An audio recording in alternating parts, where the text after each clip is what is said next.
Welcome to day 2 of the Ben Greenfield prescription. Now, it's very important to define exactly what we mean by longevity and by beauty.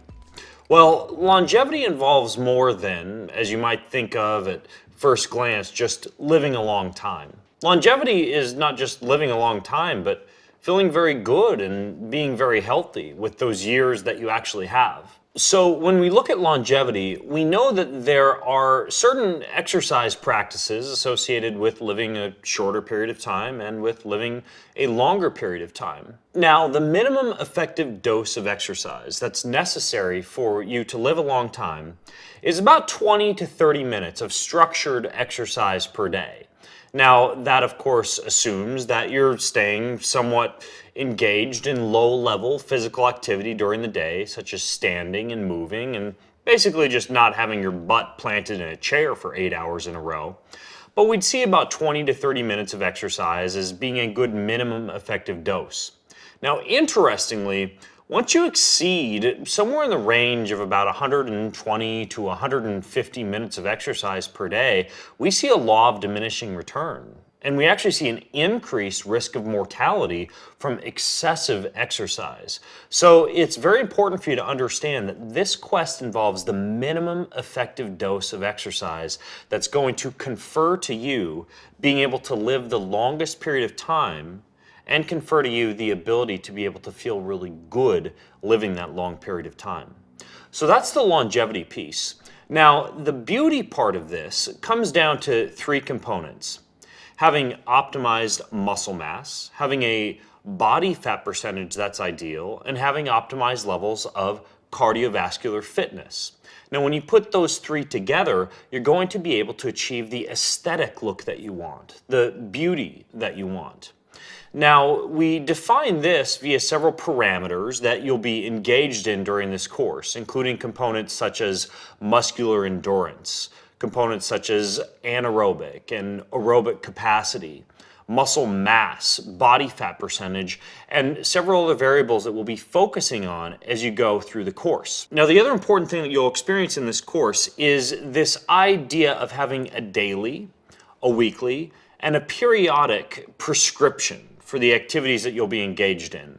An example of a daily practice would be cold thermogenesis, or exposure to some form of a cold stimuli each day, such as a cold shower.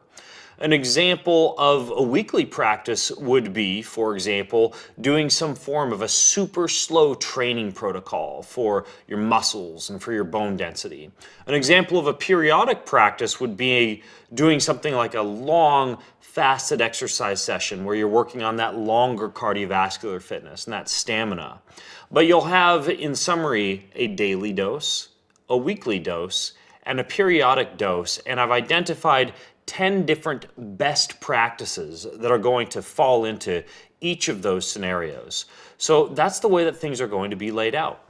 You'll have your longevity practices, you'll have your beauty practices, and it'll all be split into these daily, weekly, and periodic doses. So the way that this quest is structured is you're going to have your daily habits. These are the daily rocks that you move to actually create the ideal habits, the ideal routines for each day.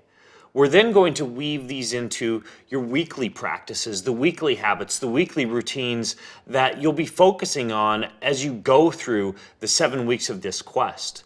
You'll also have the periodic practices, the things that you inject throughout the quest and throughout your life as you engage in and apply all the things that you'll learn throughout the daily and the weekly portions of this quest. And once you put this all together, you're left with a done-for-you routine that you can then apply for the rest of your life for beauty and for longevity. All right, are you ready for your assignment today?